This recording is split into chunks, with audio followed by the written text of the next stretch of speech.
ഇനി പ്രാർത്ഥനയുടെ ഭാഗമായി ഈശ്വര സാക്ഷാത്കാരത്തിന് വേണ്ടി ഒരു മനുഷ്യൻ പ്രാർത്ഥിക്കുമ്പോൾ ആ പ്രാർത്ഥന അവന്റെ ആരോഗ്യം പുഷ്ടി പ്രാപിക്കുന്നതിനും അവൻ കുറച്ചുകൂടി ശക്തനായ ഒരാളായി മാറ്റുന്നതിനും വേണ്ടി വിനിയോഗിക്കുക എന്നൊരു പ്രോസസ് ആ പ്രാർത്ഥനയുടെ ഭാഗമായി ഇൻക്ലൂഡ് ചെയ്തു. ഈ പ്രവാചകൻ ഈ ചെയ്ത അത്ഭുതം ഡോക്ടർമാർ പോലും അത്ഭുതപ്പെടുന്ന ഒരു സംഭവമാണ്. ഒരാൾ നിസ്കരിക്കുമ്പോൾ മുട്ടുകുത്തി നെറ്റി കൊണ്ടുവന്ന് തറയിലേക്ക് മുട്ടിക്കുന്നു. നല്ല മുസ്ലിം ആണെങ്കിൽ നെറ്റിയിൽ തഴമ്പ് വേണം എന്ന ശാസ്ത്രം ഞങ്ങൾ പോലീസിൽ ഇത് വളരെ ഭംഗിയായിട്ട് വിനിയോഗിക്കാറുണ്ട്. പോലീസിൽ എന്തെങ്കിലും തെറ്റ് ചെയ്ത ഒരു മുസ്ലിമിനെയാണ് കൈ കിട്ടുന്നതെങ്കിൽ അവന്റെ തലയിൽ ആദ്യം നോക്കും. തഴമ്പുള്ള മുസ്ലിം ആണെങ്കിൽ വളരെ എളുപ്പമാണ് കേസ് തെളിയിക്കാൻ. പരിശുദ്ധ ഖുർആൻ കൊണ്ടുവന്നിട്ട് ഇതിൽ തൊട്ട് നീ പറയാമോ നീ തെറ്റ് ചെയ്തില്ല എന്ന്. അത് നിരപരാധിയാണെങ്കിൽ പറയും അതിൽ തൊട്ടാൻ പറയും ഞാൻ ചെയ്തിട്ടില്ല എന്ന്. പിന്നെ കേസ് അന്വേഷിക്കേണ്ട, ഹീസ് ഇന്നസെന്റ്. പക്ഷേ അഥവാ കുറ്റവാളിയാണെങ്കിൽ പരിശുദ്ധ ഖുർആനിൽ തൊട്ട് കഴിഞ്ഞാൽ തഴമ്പുള്ള മുസ്ലിമാണ് അവൻ ഉള്ള കാര്യം ഏറ്റു പറയും. കേസ് അന്വേഷണം വളരെ സിമ്പിളാണ്. ഈ മുസ്ലിമിനെ കൈ കിട്ടിയാൽ, ഈ തഴമ്പുള്ള മുസ്ലിമിനെ കൈ കിട്ടിയാൽ. അപ്പൊ ഇത് ഈ ആരാധനയുടെ ഭാഗമായി വിശ്വാസം ഉറപ്പിച്ച സംഭവമാണ്. ഈ മുട്ടുകുത്തി നെറ്റിത്തറയിൽ മുട്ടിക്കുന്ന പ്രോസസ് തലച്ചോറിന് ബുദ്ധിശക്തി ഉണ്ടാക്കുന്ന ഒരു പ്രോസസ്സാണ്. കാരണം എന്താണെന്ന് വെച്ചാൽ ഹൃദയത്തെക്കാൾ താഴെ തലച്ചോറ് വരുന്നൊരു പ്രോസസ്സാണ് ഈ നെറ്റി കൊണ്ട് തറയിൽ മുട്ടിക്കുന്ന പ്രോസസ്. അപ്പോൾ ഹൃദയം പമ്പ് ചെയ്യുന്ന ബ്ലഡ് തലച്ചോറിലേക്ക് ഇരച്ച് കയറുകയാണ്.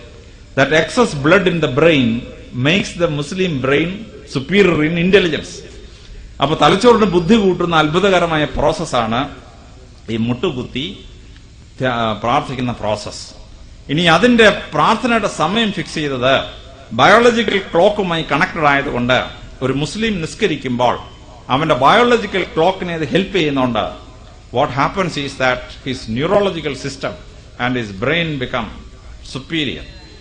അത് ഡോക്ടർമാരെ സിംപ്ലിഫൈ ചെയ്യുന്ന വളരെ എളുപ്പത്തിലാണ്. അതെന്താന്ന് ചോദിച്ചാൽ സൂര്യൻ ഉദിച്ചു, സൂര്യനെ കാണാൻ വയ്യ, സൂര്യരശ്മികൾ കാണാം. ആ ഉഷസ്സിലാണ് ഒരു നിസ്കാരം വരുന്നത്. നാട്ടിൽ നിന്ന് വടിക്ക് നിഴലില്ലാതാവുമ്പോൾ ഒരു നിസ്കാരം. That means sun is exactly on top of that stick. വടിയുടെ നീളവും നിഴലിന്റെ നീളവും തുല്യമാവുമ്പോഴാണ് 45 ഡിഗ്രി ആംഗിളിൽ സൺറൈസ് വരുമ്പോഴാണ് അടുത്ത നിസ്കാരം. സൂര്യൻ അസ്തമിച്ചു, സൂര്യരശ്മികളെ കാണാൻ വയ്യ, സൂര്യനെ കാണാൻ വയ്യ, സൂര്യരശ്മികൾ കാണാം, അടുത്ത നിസ്കാരം. So the entire timing of the prayer is according to the movements of sun and the moon. അപ്പൊ ആ മനുഷ്യന്റെ ബയോളജിക്കൽ ക്ലോക്കും സൂര്യചന്ദ്രന്മാരുടെ നീക്കവും തമ്മിൽ കണക്റ്റഡ് ആണ്. അപ്പൊ ഈ ബയോളജിക്കൽ ക്ലോക്ക് ടേൺ ചെയ്യുന്ന സമയത്താണ് മുസ്ലിം പ്രാർത്ഥിക്കുന്നത്. What happens? അയാളുടെ ബോഡിക്കും അയാളുടെ തലച്ചോറിനും അത്ഭുതാവഹമായ ശക്തി ഉണ്ടാവുന്നു, ശരീരത്തിന് ശക്തി ഉണ്ടാവുന്നു, തലച്ചോറിന് ബുദ്ധി ഉണ്ടാവുന്നു. വെൻ ദാറ്റ് ബയോളജിക്കൽ ക്ലോക്കിൻ ടൈമിൽ പ്രാർത്ഥിക്കുക എന്ന് പറയുന്ന അത്ഭുതകരമായ പ്രോസസ്. എന്നാൽ നൊയമ്പിനെ പറ്റി പറയുമ്പോഴാണ് ഡോക്ടർമാര് ഇപ്പോഴും അമ്പരന്ന് പോകുന്ന സത്യം ഉണ്ടാവുന്നത്. എല്ലാ മതങ്ങൾക്കും നൊയമ്പുണ്ട്. ഹിന്ദു മതങ്ങൾക്ക് 52 ആഴ്ച നൊയമ്പുകളുണ്ട്, നവരാത്രിയുടെ നൊയമ്പുണ്ട്, ശിവരാത്രിയുടെ നൊയമ്പുണ്ട്. ക്രിസ്ത്യാനിക്ക് 3 നൊയമ്പ്, 8 നൊയമ്പ്, 15 നൊയമ്പ്, 25 നൊയമ്പ്, 50 നൊയമ്പ്. സോ ക്രിസ്ത്യാനിക്ക് കൊണ്ട് 101 ദിവസം നൊയമ്പ്. ബുദ്ധമതക്കാർക്ക് നൊയമ്പുണ്ട്, ജൈനമതക്കാർക്ക് നൊയമ്പുണ്ട്, യഹൂദന്മാർക്ക് നൊയമ്പുണ്ട്.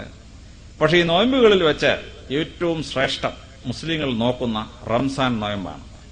ഈ റംസാൻ നൊയമ്പിനെ പറ്റി അമേരിക്കൻ ഡോക്ടർമാര് വിശദമായി പഠിച്ചപ്പോഴാണ് അതിന്റെ സാരാംശം മനസ്സിലായത്. അതെന്താണെന്ന് ചോദിച്ചാൽ 11.5 മണിക്കൂർ ഒരു മനുഷ്യൻ 100% വയറ്റിലേക്ക് ഒന്നും കൊടുക്കാതിരുന്നാൽ, 100% അവൻ ഉപവസിച്ചാൽ കുടലിന്റെ പെരിറ്റോണിയം പൊട്ടും. കുടലിന്റെ പെരിറ്റോണിയം പൊട്ടി ബോഡിയുടെ ഇമ്മ്യൂൺ സിസ്റ്റത്തെ പ്രൊട്ടക്ട് ചെയ്യുന്ന ഒരു എൻസൈം കുടലിലേക്ക് ഊർന്നിറങ്ങും. അത് കുടൽ അങ്ങോട്ട് വലിച്ചെടുത്ത് കഴിഞ്ഞാൽ ശരീരത്തിന് 10 ടൈംസ് ഇമ്മ്യൂണോളജിക്കൽ കപ്പാസിറ്റി വർദ്ധിക്കുകയാണ്. 11 മണിക്കൂർ പട്ടണിരിക്കണം, 100% പട്ടണിരിക്കണം. അതിനിടയ്ക്ക് ഒരു നാരകാലം കുടിച്ചാൽ പോയി, the effect is gone. If something is given, intestine will not behave like this.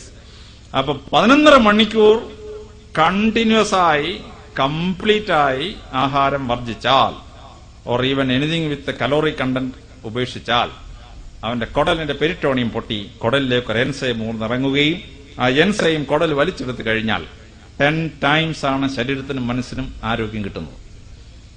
American ശാസ്ത്രജ്ഞന്മാർ 12 കൊല്ലം ഇത് കണ്ടുപിടിച്ചപ്പോൾ അവർ അമ്പരന്ന് പോയി. 1400 കൊല്ലത്തിന് മുമ്പ്